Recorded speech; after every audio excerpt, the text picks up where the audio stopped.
I can hear it walking around its cell right now, poking and prodding for weaknesses. Let's start from the top. 5 years ago, me and 3 of my friends went on our yearly camping trip. Just hunting game, fishing, and drinking. It was our annual escape from the crushing reality of modern life. It lasted 2 weeks, just long enough for us to remember that the crushing reality of no running water is far worse. Steve was the only one of us that really preferred it out there. Said he'd stay forever if he could. Yeah, guess he got his wish. I cope with humor. My therapist tells me there are better ways, but I'd rather take a short trip down a long fall than practice positive affirmations. You don't jump at noises in the woods. You'd be doing jumping jacks. There's wind blowing through the trees, flowing water, deer, raccoons, and distant human-like cries from mountain lions. It's not the noises that should scare you. It's the absence of it. When everything goes still, it's like all the air just gets sucked out. You can't breathe, like space, but it doesn't feel like you have any, like the trees are closing in. When the forest grows quiet, it's because everything in it is trying to hide. Jordan noticed first. At the crack of dawn, I got up out of my tent and saw her standing by the river, staring at the tree line behind. "Jordan?" I called out, starting to walk over to her. She raised her hand and shushed me without turning around. "What? Bear?" I whispered. She shook her head. "Don't think so." "Then what?" I was next to her now, looking out across the water. She started to tap her pants. "It's too quiet." My ears pricked up. No birds, no wind, no distant cooing of animals. And there was a smell in the air that hit me right then. When I was a kid, maybe 4 or 5, my mother hung herself. I can barely remember her, honestly. She gave me life, but I can hardly spare a thought for her. Anyways, I was the one who found her. Like I said, I don't remember a lot except for the smell, which burned itself permanently into my nose. It wasn't death, not like a rotting animal, but decay. The onset of death. That's what I was smelling on the wind, joined with images of maggots crawling and flies buzzing around her swaying corpse in my head. In the end, we all end up inside of something, I guess. "It's probably nothing," Jordan said, turning back to her tent. But I lingered there, staring into the water a few moments, shocked by the fact it was the first time I had thought of her in years. But the days pressed on. We still had a week to go, after all. Beers around campfires and fishing lines and following tracks. But in all those days, the sounds never returned. I guess we just got used to it. Just wrote it off as a quirk of the season, perhaps. Maybe we just didn't want our vacation to go to waste. Ever think you're just living through a bad dream, hoping every second you can wake up at the exact moment everything went wrong and fix it? I spent so long thinking about what I would do differently and came to realize there was nothing we could do. Not with the information we had, yet there's still that lingering voice saying, what if? What if you woke up first? What if you simply listened to your gut? What then? Would they still be alive? I was asleep in my tent when I heard distant speech, the smell of burning wood following. I rubbed my eyes open and saw shadows of dancing flames on the fabric of my tent. Why the hell is everyone awake? I thought. When I exited, there was Steve, Jordan, Micah, and something else sitting around the campfire. "We make a new friend?" I asked, ignoring the distant alarm bells in my subconscious. "She got lost in the woods," Micah said. "Saw the light from a fire a few miles away before we put it out and started walking towards us." "Hi," the woman said, and it sounded so natural too, like a real person. "What's your name?" I offered my hand. "My name is Arnold." It took my hand. "It gets so dark in these woods, and the bears. I don't know what I would have done if I didn't see your guys' campfire." "Well, I'm glad we could help." "You can sleep in my tent," Micah said, flexing his eyebrows.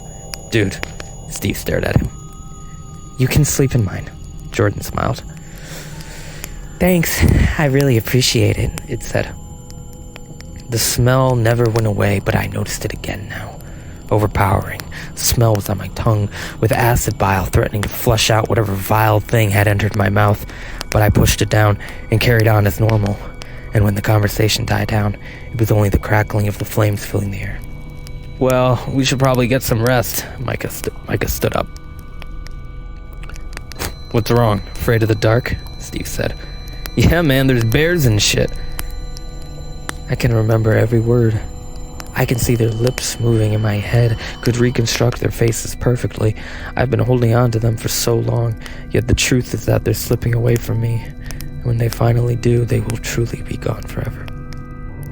"There are worse things than bears," it said, mocking us. I hummed a question at it, but it just stood up. "I'm real tired, too." Jordan and it walked into her tent. Poor Jordan. I'm so sorry. I woke up a second time to her screams. I never heard anything like it before. Just sheer terror. Desperate, shrill, and... I jumped up and ran out into the dark. Steve and Micah were close, but I didn't even notice them. I scrambled to open the tent from the zipper as Jordan's screaming wound down into silence, replaced by a wet sound, like sucking in a noodle. It didn't even take me long to open it, but it felt like I was stood there messing with the zipper for eons. When I got it down, I saw Jordan's lifeless body. Half of it. The other half was inside of that thing's stomach, which was opened wide into a maw. There were hands that served like tendrils emerging from the dark in its belly, clinging onto Jordan as it consumed her. And its smile, just grinning ear to ear like a devil, like a Halloween mask. It was staring at me, watching me, waiting for me to react. My jaw widened in disgust as I stood there, frozen. Its smile seemed to grow, nearly stretching beyond its face. Oh my god. Oh my god. I barely heard Micah from behind me. Its pupils dilated. "Get off of her!" Steve rushed past us both and lunged at it. It wasn't even phased, didn't move an inch. In a burst of speed, it grabbed him up by his throat and tightened its grip.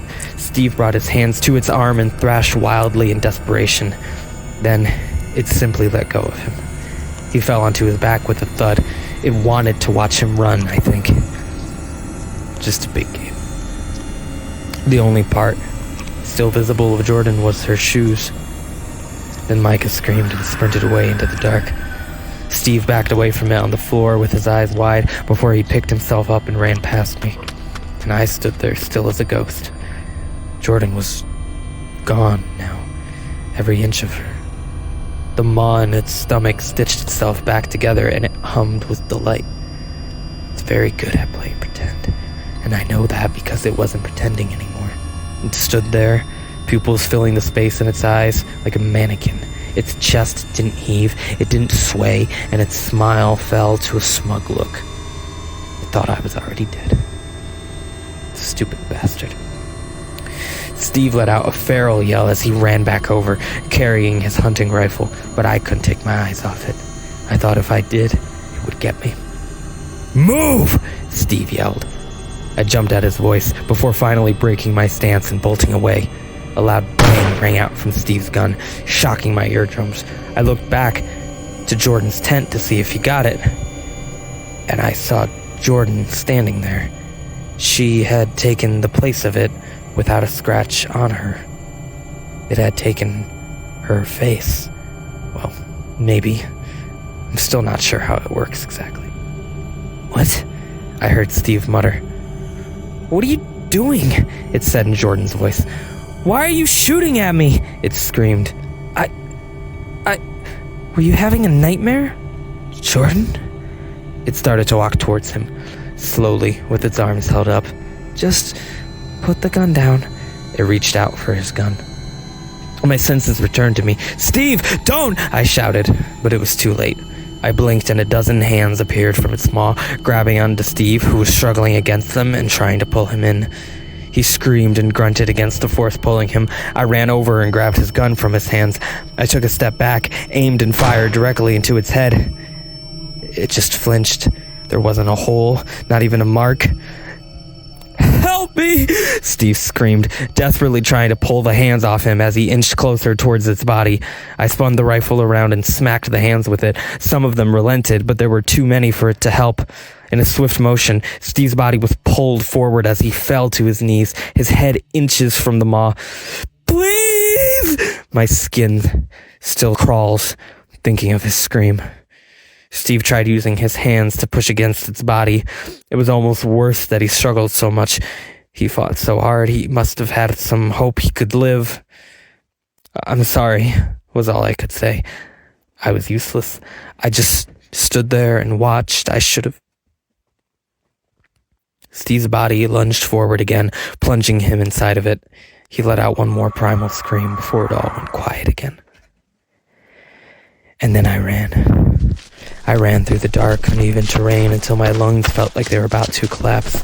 I ran until my face was red. I ran so hard I had blisters for weeks. I ran until I couldn't smell the stench anymore. I ran all through the night until dawn, when I was able to find my way back onto the path to my car. On the home stretch, no more than a mile away from the parking lot, the forest finally came back to life. The normalcy was jarring. The birds were singing and the wind howled through the leaves. I got in my car and sat there, heaving with breath and tears. I know, sad excuse for a man. I guess that monster took my balls too. Fuck. I waited for Micah to show up. I waited hours until the sun started to go down, but he never showed. So, called the cops, said we were attacked by a bear, and that Micah ran off into the woods away from it. Rescue teams searched the whole goddamn forest and never found his body. Then I spent the next year wallowing in my own self-pity like a teenager experiencing their first breakup. I mean, it wasn't like I could tell anyone. In the non-stop questioning from the police, they harassed me for months. To be fair, I would think the same thing if I was them. I even spent a couple nights in jail. They couldn't prove anything. I've had 3 therapists. First one, I tried to tell her about what happened, and she had me committed for a few weeks. Second one just got on my nerves. He had a serious, resting bitch face. Kayla is nice, though, my new one. I canceled our last appointment for all of what's to come, but I want to talk to her again. There's so much to tell her. I get really irritable now. Just always a coin flip away from snapping. Need to get a crappy, low-effort job, something that wouldn't stress me out, something I could walk out of. You waited long enough. Now for the fun part. Revenge. About 1.5 years ago, finally hit me. I was letting this thing haunt me still, and it was never going to let me go. It killed my fucking friends, my family. I had nothing to live for, so I decided it was going to die. It started as a passive thought, a daydream. Wouldn't it be nice to kill it? But the idea didn't fade. It swirled around my head. I hardly went more than an hour without thinking it, without even realizing. I started to think about how to hurt it, how to kill it, or trap it. I started writing plans, more as a form of therapy at first, but when it dawned on me how my heart swelled when I thought about ending that monster, how my mood got better picturing its own agonized cries for mercy, I realized I had to do this. Let me share with you the key points to my early writings. 1. Conventional weaponry doesn't work. I blasted it right in the face with a rifle for hunting moose, and it did nothing. 2. It's strong. Steve was a big guy, 6'5" and 240 pounds, and it picked him up like he was a kitten. Any direct conflict with this monster is guaranteed to end poorly. 3. It can change its appearance at will. It killed Jordan and took her face. The woman it was presenting as when we saw it was almost certainly one of its prior victims. Therefore, it will be difficult to track it. Also, it knows how to act normal, only dropping the facade when it thinks you have no escape.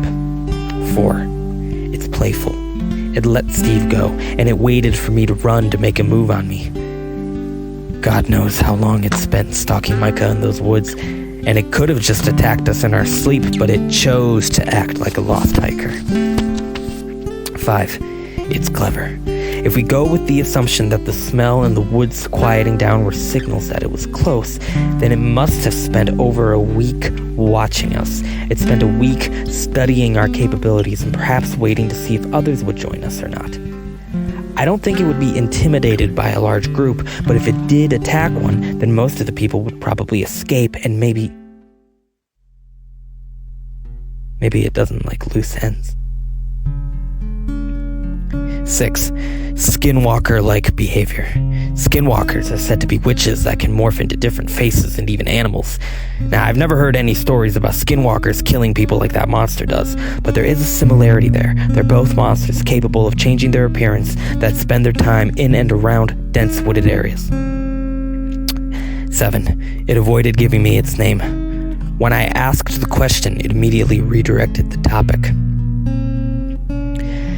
This is a list of facts based off of my recollection of events. I'll admit, when I finished writing it all down, I felt discouraged. I thought about giving up on the whole idea. I mean, this monster is some kind of supernatural nightmare, and I'm just some guy. It laughs at bullets. How could I ever kill it? And then I thought about what my life would look like if I decided to give up. Endless therapy and minimum wage jobs I can barely keep for a month, living week to week, begging my parents for handouts. So, what choice did I really have? It was this or nothing. And at least if I died, I would die trying to do something good. I spent the next few months devising the plan between staring longingly at my revolver, which I'm not legally supposed to have, working at my local store as a clerk, and drowning my lungs in enough vodka to make a Russian hooker blush. 1. There is very scarce authentic information on skinwalkers available on the internet. This is by design. You're not supposed to talk about them. Well, hopefully this thing isn't too much like them, or you might need to look behind your shoulder next time you go camping. The most interesting thing I could find is that, like many other legends of monsters, knowing their name grants you some level of power over them. I believe this to also apply to my monster, given its reluctance to even tell me a fake name when I asked. 2. I can't kill it. At least not with the information I have.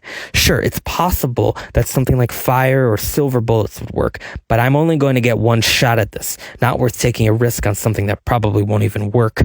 So that means I need to find a way to trap it. But don't forget it's smart and probably knows those woods better than I ever could. Any sufficient trap would need to be extremely well hidden, as sturdy as a jail cell, and would probably need to have some kind of supernatural protection as well, like salt or red string. 3. What will it do if it recognizes me? Will it even? Will it assume I can spot it immediately? Will it assume I won't? My best guess is that it will recognize me and be eager to finish what it started. It's going to try and lull me into a false sense of security, and I need to play along. Make it think it has the upper hand until the last second. 4. I need to recognize it. This one actually has a really simple solution. Just ask it its name. Any reasonable person would be inclined to give their first name, but not this thing. 5. I don't know how fast it is. This is the one that scares me because the entire plan relies on me being able to walk it into my trap. But if it's far faster than me, I'll just die. It'd be a bit of an anticlimax. But knowing what I do, I think that even if it is faster than me, it'll let me run. It wants to give you hope you might survive. I can take advantage of that. 6. If I do successfully trap it, then what? I don't want to just leave it out in the woods alone where I can't monitor it. There's a space in my garage for a cell. I need to get my hands on some tranquilizer, carry it to my car, and drive home, and pray to God it doesn't wake before I get there. I'll just keep injecting it with sedatives along the way. And that was most of the important bits for my preliminary planning. Worth mentioning now that before my friends got eaten, I used to be a welder. That's why I was confident I could build something to contain this thing. The materials cost a fortune, though. I ended up working harder than I had in years, asking for overtime and trying to stay committed to a job for once so I could pay my rent by myself. But I still told my parents I was missing rent, so the money they were giving me went to materials for the cell. Took half a year to be able to afford everything. The building part took another month. Just a simple metal cage, about 6 feet high, 16-foot area with the bars close together. Of course, I had to make 2 of them. One for the woods, one for my garage. I also bought red string, a couple bags of salt, like you use to ice roads, and a few white candles. I also took a vial of water to a priest and asked him to bless it, in case of emergency. Did you know you can just do that? Anyways, the trickier part was concealing it. Yeah, I needed to find a nice, mostly flat area of the woods. That much was obvious. From there, I would establish an incomplete ring of salt and then hide it with leaves. Incomplete because, obviously, if the salt actually does anything, I'd need to get it in the circle first. This flat area would also need to be near a few trees that I could tie the string around. I would tie it close to the ground and, again, bury it.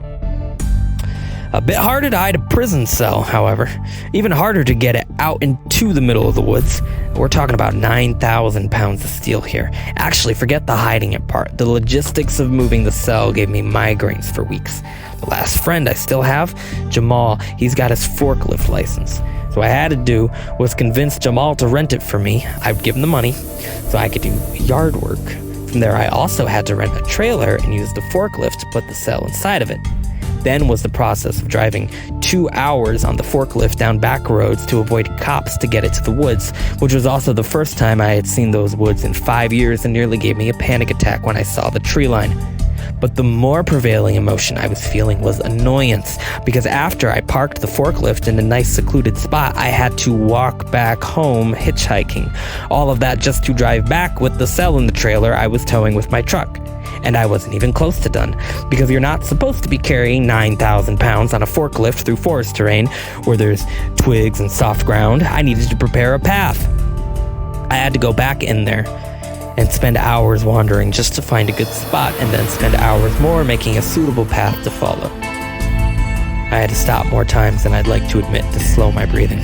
I just kept telling myself, the woods are alive with sounds that should be there. The only thing I am smelling is fresh air and water. And I am here for a reason.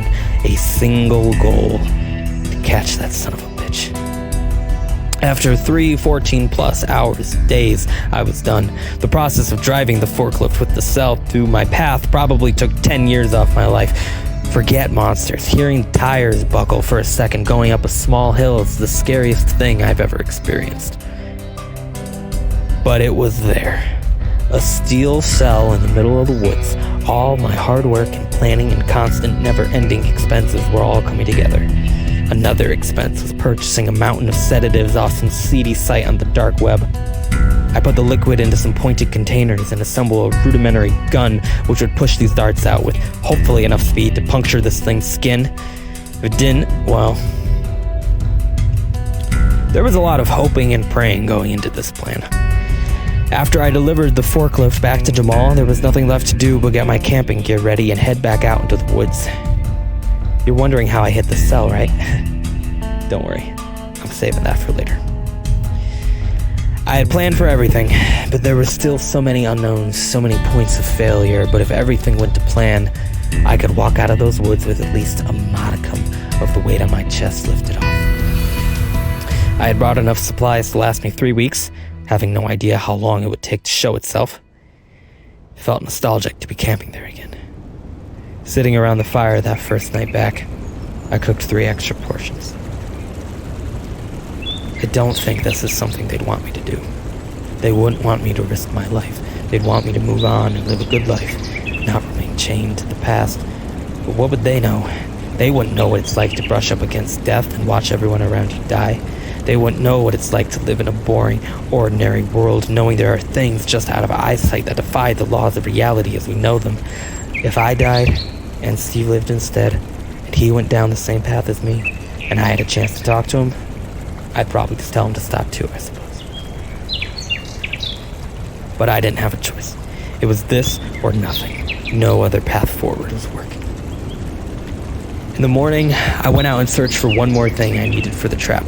I found a large, rotting log that had fallen to the ground and was partially covered in moss and fungus. It smelled of wet grass, parts of the bark crumbled at my touch, but it would do. I began the slow, laborious process of rolling it back to the cell area, only a few feet at a time. I saw a black bear with her cubs in the distance, smelling for berries. I missed the wilderness, the grass, the bark, the animals, the flowing river. It has an aroma of life. A cloudy mist began to roll in as I neared the cell.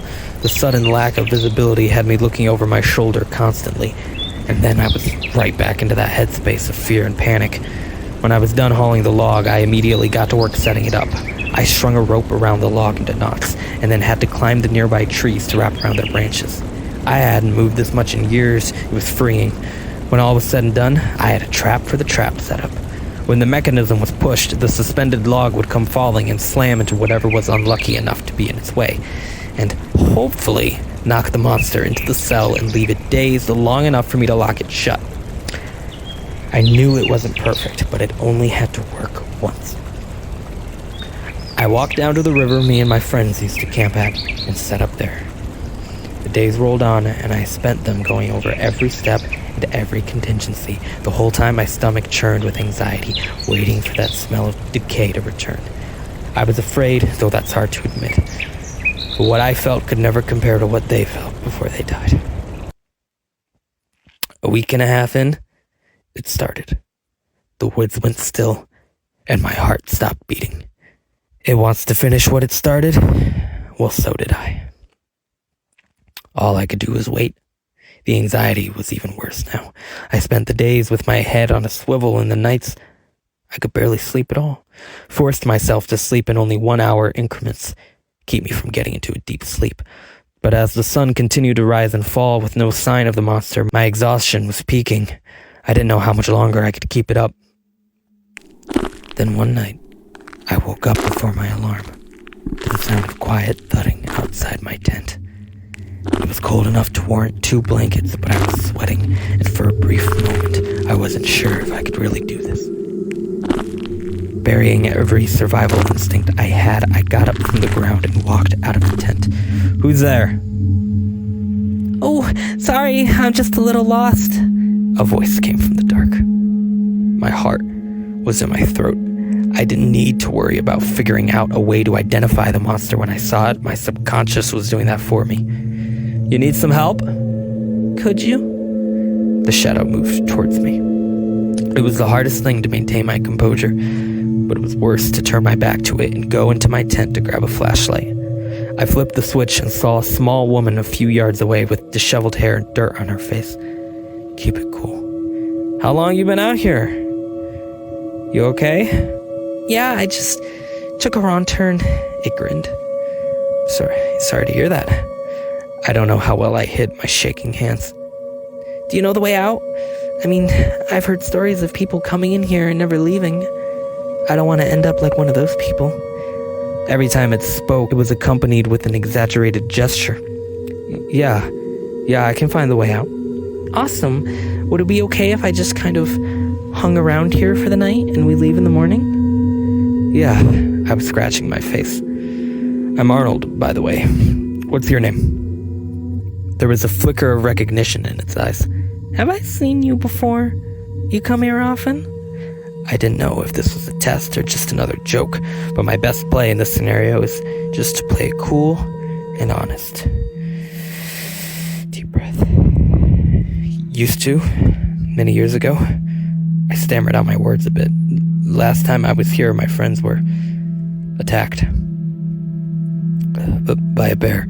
I was the only one who made it. Playing it dumb, don't let it know you know. This is kind of a closure trip, I suppose. Well, I'm sorry to hear that. For a moment it grinned, before returning to an appropriate expression. Its eyes scanned around the perimeter. So, you out here by yourself then? Yeah. It came out hoarse. Well, you get some sleep, and we'll go in the morning, okay? My turn. Actually, let's just go now. You look rough. It had a puzzled expression. I think I threw it off its script. No, I'm fine. You need rest. I insist. I started to walk away into the woods, turning my back to it. I was completely vulnerable, but the only way this could work is if it didn't think I knew what it was. It jogged to catch up to me. No, seriously, I need some rest too.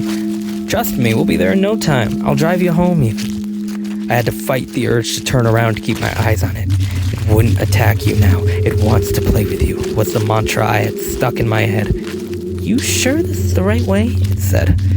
I know a shortcut. We We were close. So close. If I squinted my eyes, I could see the cell from where I was. Just had to hope it wouldn't notice. Arnold, was it? Its voice dropped an octave. The hairs on my neck stood up. I almost stole a glance. Yup. Yeah, I recognize that name. I met you a long time ago. Really? I tried my best to sound surprised. Yeah, you and your friends. May they rest in peace. Held my breath. We've met a lot of hikers. Sorry, I don't remember you. Oh, I think you do. I could hear it grinning. Stop. I don't know why, but I listened. I wondered if it could hear my heart beating. Leaves crunched behind me, drawing closer. I could hear it breathing. Arnold. Yeah, Jordan. Steve. Who was the fourth one? If I look, it will kill me. Micah, I stuttered. That's right. Oh, he was a fighter. My hand slipped into my pocket and held tight the knife I had in there. How stupid are you? It chuckled. To come back here. Maybe I can still trick it. Maybe it's not sure. I just came here for closure. The words fell out. Turn around. I swallowed. Why? Turn around. We were right there. Right there. I was so close, but it knows that I know. If I stand and fight, it will kill me, but it might let me run. Maybe if I can just get it over there. Well, are you going to, Arnold? It said. I'm good, actually. Full sprint ahead. My feet tumbled forward as I prayed to not stumble. The only plan I had was the sedative, grab the gun from my bag and pray that it would work. As I rushed ahead, I heard it laugh with a pitch that hurt my ears. It sounded like it was coming from all around me, even in front of me. I was next to the cell now, my bag with the makeshift firearm mere yards away, and I caught on a branch, falling to the mushy leaves face first. I scrambled to get up, but it had already caught up to me. It was fast. I felt my windpipe tighten as it held me above its head and cackled behind me. I remember this one. This is just how Micah went, running through the dark, thinking he had an ounce of hope. If it was going to kill me, I'd have preferred to be strangled rather than devoured.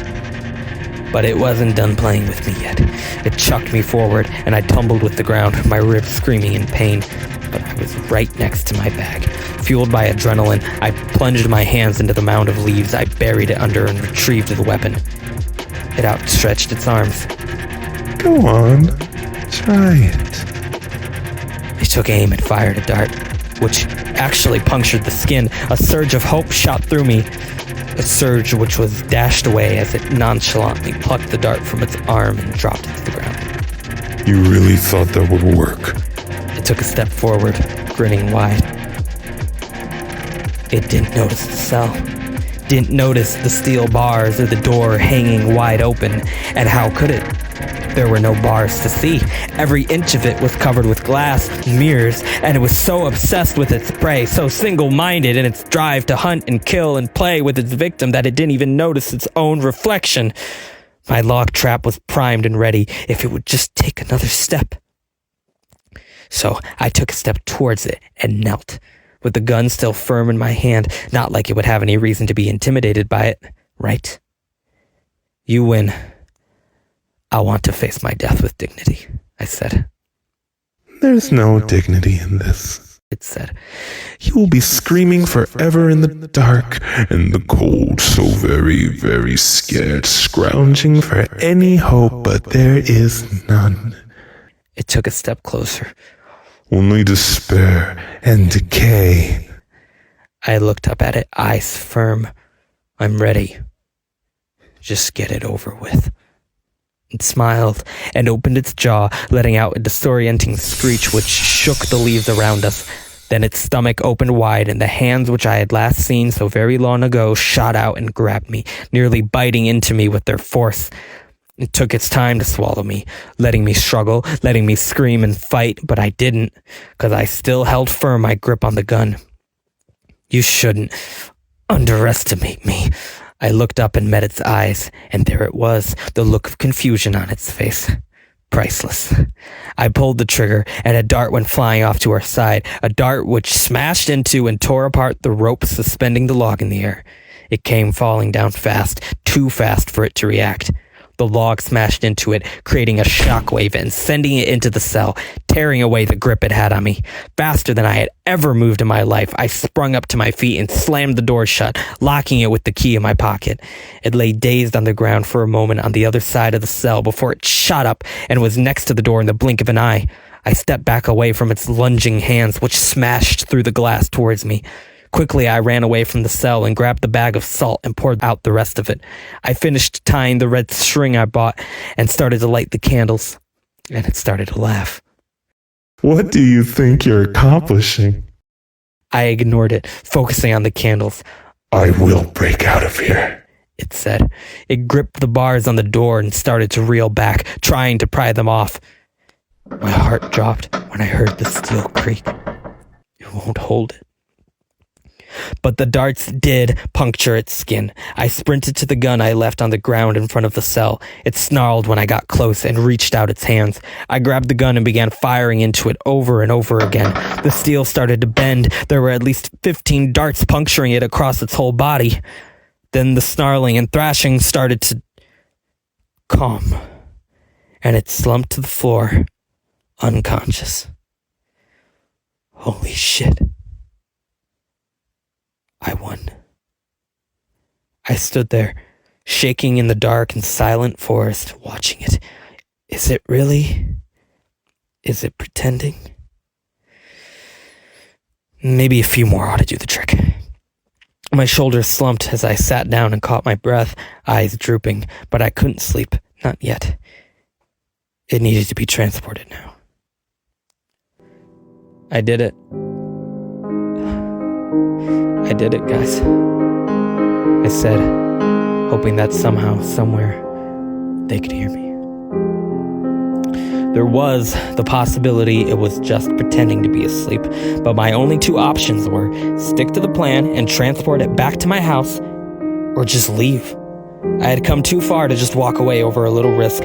Besides, I had already risked my life just being here in the first place.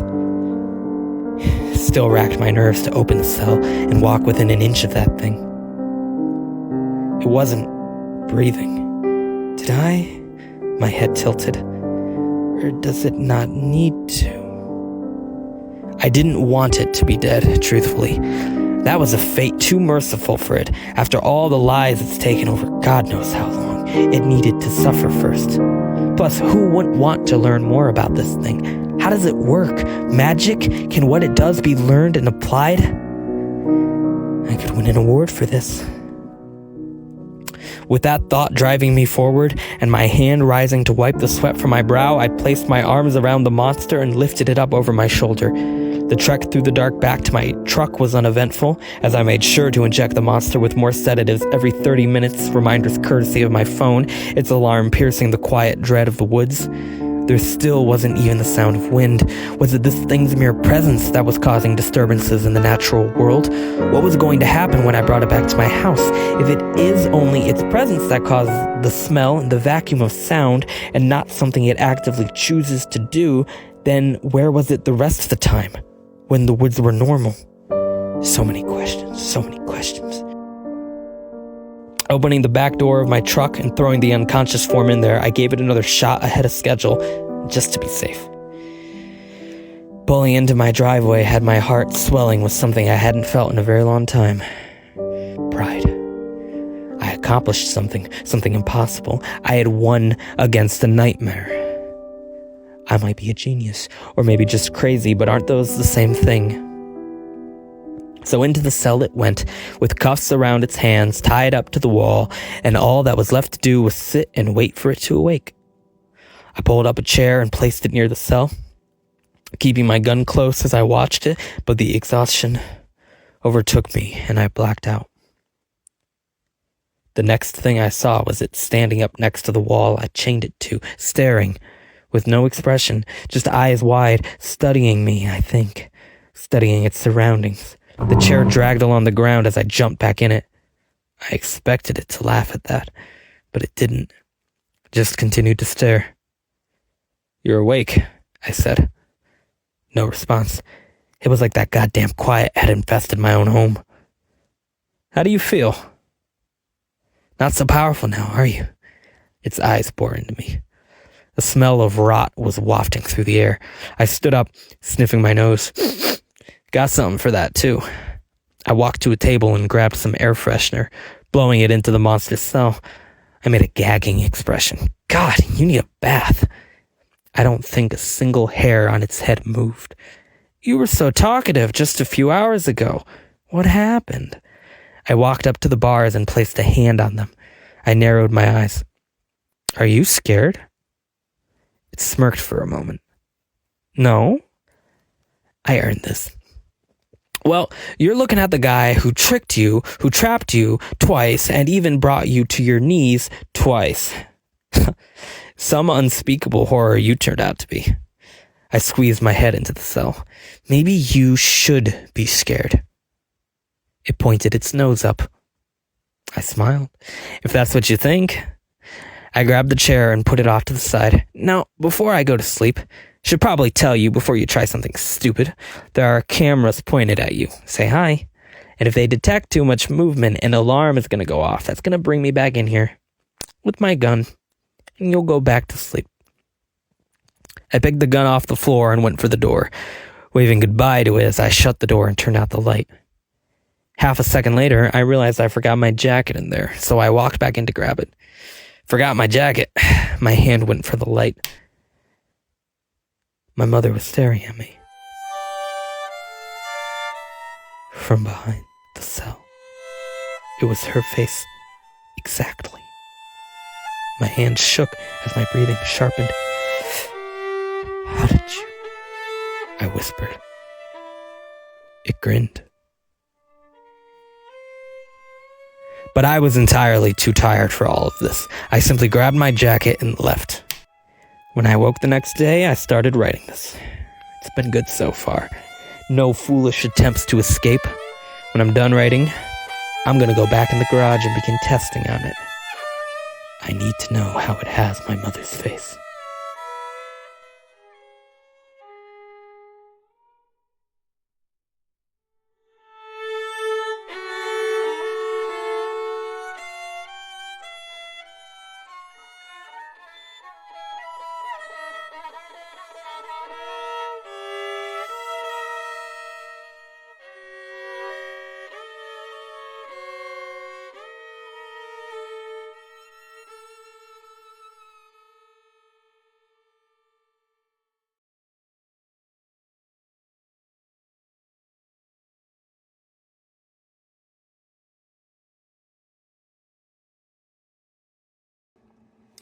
Hi, if you enjoyed the story, please give a like, comment, and subscribe. I would really appreciate it. And I hope you have a great rest of your night, and sweet dreams.